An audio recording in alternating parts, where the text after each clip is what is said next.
तो सबको राम राम। सब अच्छे हो, खुश हो? हाँ तो बोलो। ना बोलना कोई नहीं चाहेगा। ठीक है।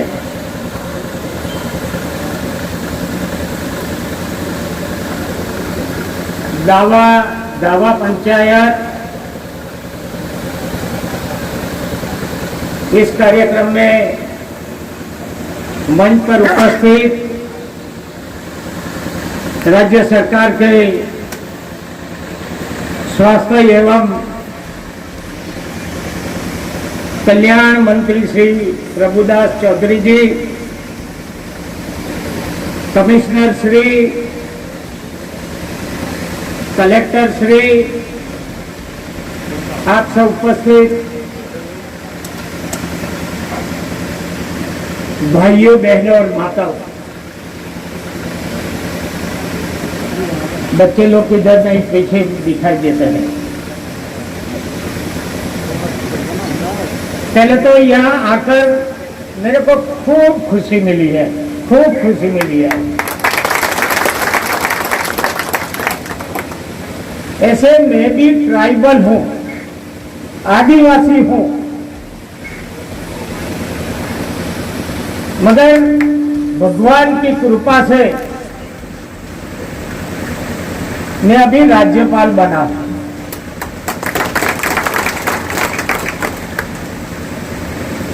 बाकी तो सबकी खुशी होगी तो ही साथ साकार होगा तो ही राज्यपाल बन सकते हैं, ऐसे तो नहीं बन सकते।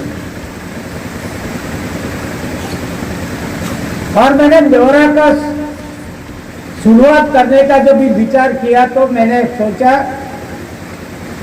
कि पहले मेरे को इंटीरियर गांव में जहां आदिवासी की बस्ती हो वहां जाना चाहिए, और इसी वजह से मैं यहां आया।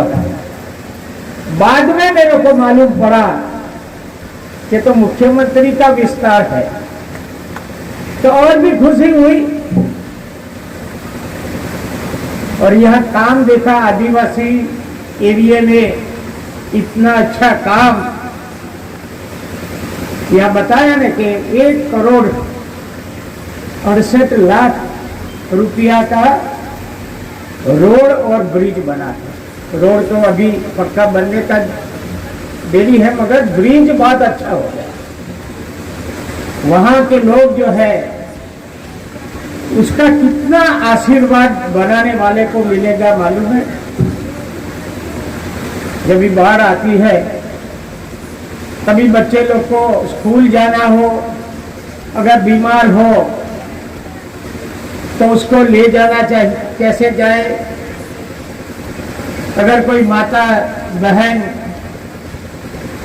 तक गर्भवती का समय हो और हॉस्पिटल जाना हो तो कितना कष्ट होता है परिवार पर, घर में कितना बड़ा काम। ये सब जब भी आप सोचते हैं ना तभी मालूम पड़ता है कि काम कितना बड़ा था। 2 करोड़ ज्यादा नहीं है, मगर कितने लोगों को ये जो सुविधा मिली है वो बहुत महत्व की बात है। वहाँ बच्चे लोग सब मिले, मैं घर में भी गया, ऐसे ही घर में मैं पला हूँ, ऐसे ही घर में। इससे भी ज्यादा बदतर होगा, उसमें मेरा जन्म हुआ।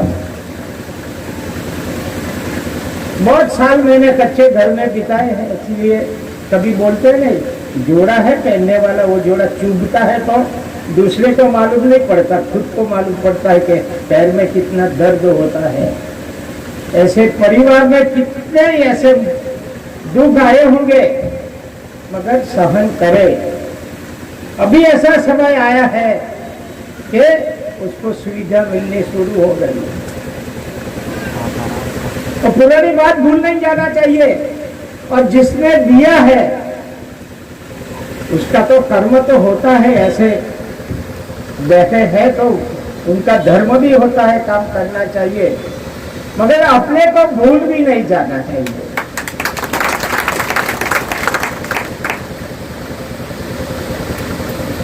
ऐसे कहावत है,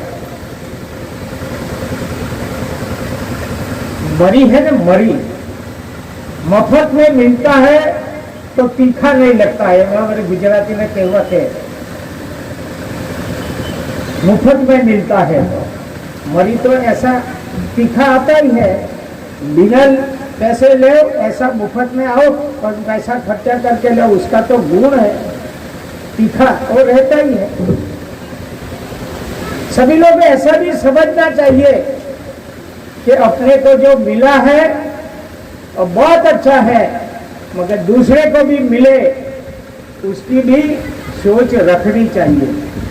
अपने तो निहाल हो गया, अपना तो बहुत अच्छा हुआ, मगर मेरा घर तो बहुत अच्छा हो गया, मगर बाजू वाला वो गरीब है तो वो नहीं, उसके बाद हम अभी तो बड़े हो गए, हम तो पक्की मकान में रहते हो गए, अब हम तो राजा हो गए, ऐसे नहीं।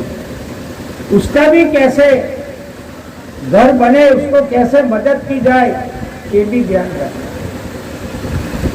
इसमें ही से भावना निकलती है, अपना तो हो गया मगर मेरे पास वाला है उसका भी अच्छा हो, वो जरूरी है। ऐसी भावना रखेंगे तो आगे बढ़ सकेंगे।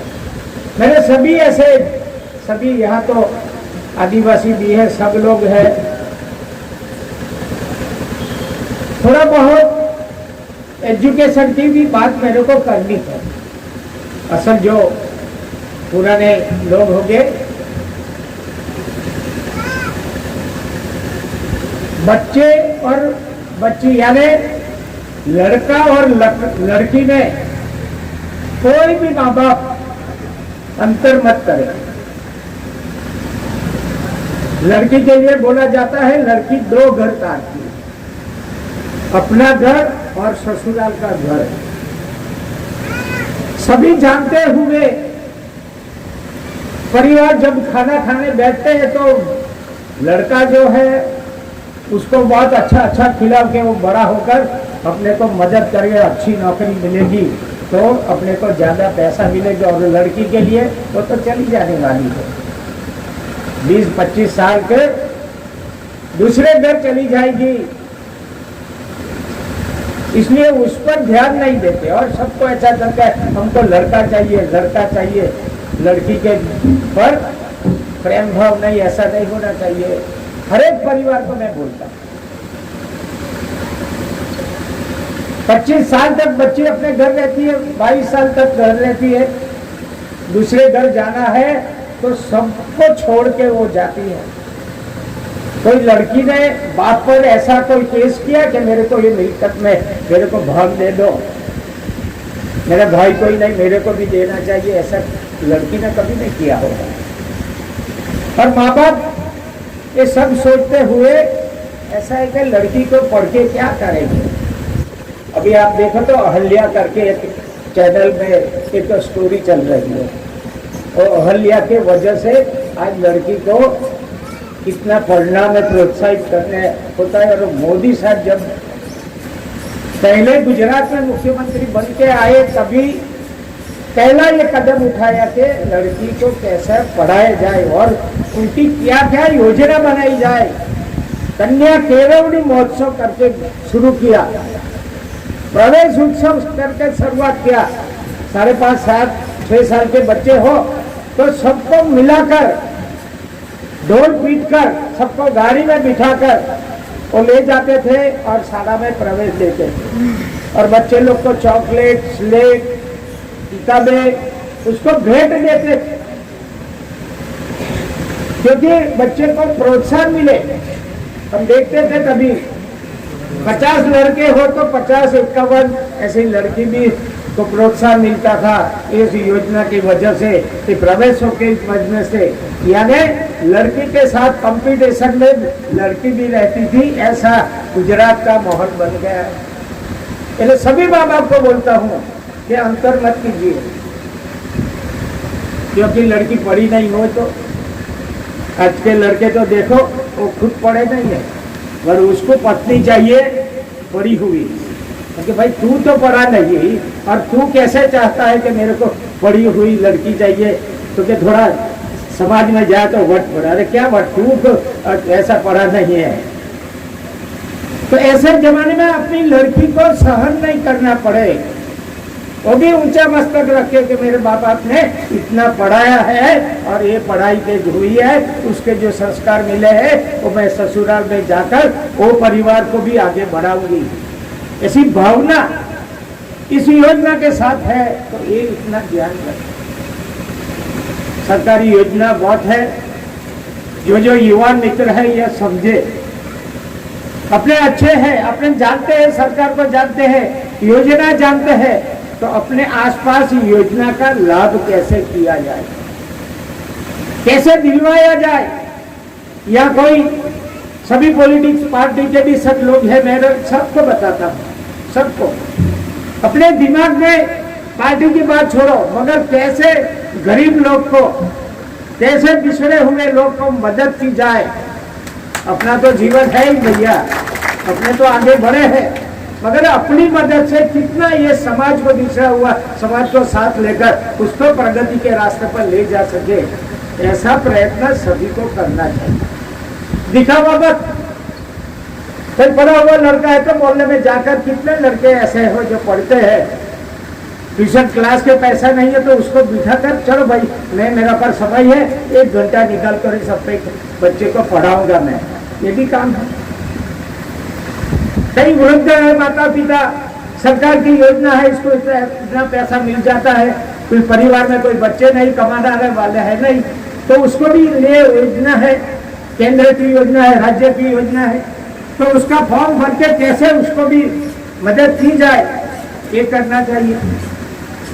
विधवा महिला है, उसको भी कैसे मदद किया जाए, ऐसा सब युवान वर्ग को, पढ़ा लिखा जो युवान है उसको भी सोचना चाहिए कि मैं भी एक समाज का अंग हूँ, मेरी भी जिम्मेवारी है, सिर्फ सरकार ही करेगी ऐसे नहीं, हम भी ऐसे इसमें कैसे मदद कर सके तो काम ज़्यादा अच्छा होगा।